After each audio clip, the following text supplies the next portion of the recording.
Bonjour, chers tous.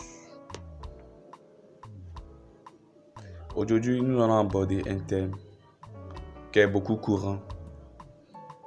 Nous allons aborder le mot chrétien.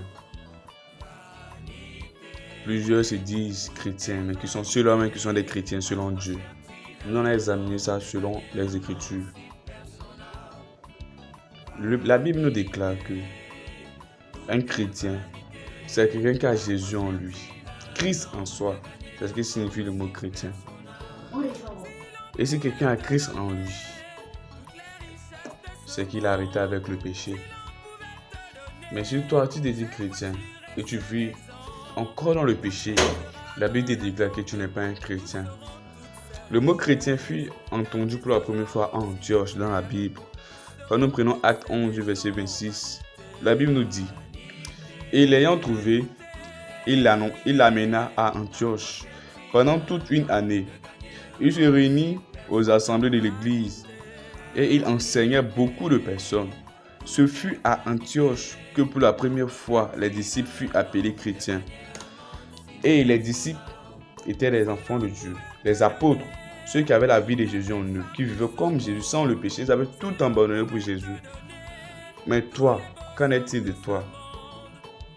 Mais la Bible déclare que si tu es un chrétien, tu dois arrêter avec le péché.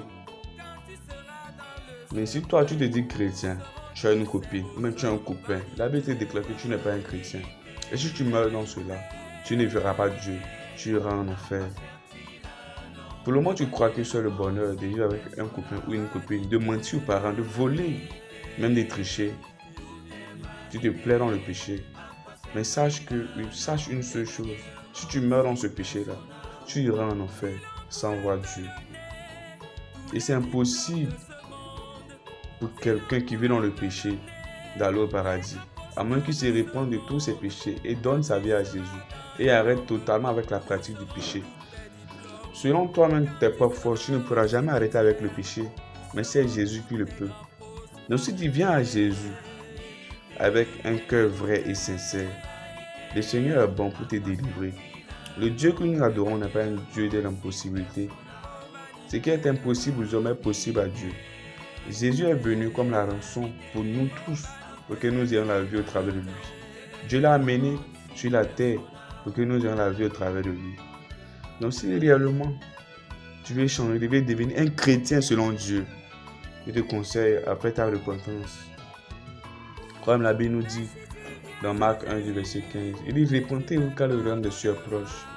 Donc si tu veux donner ta vie, tu dois te repentir de tous ces péchés, de tous tes péchés, et les abandonner. Et après ça, tu passes au jour du baptême. Si réellement tu es sérieux ou sérieuse, le Seigneur va te délivrer de toute forme de péché.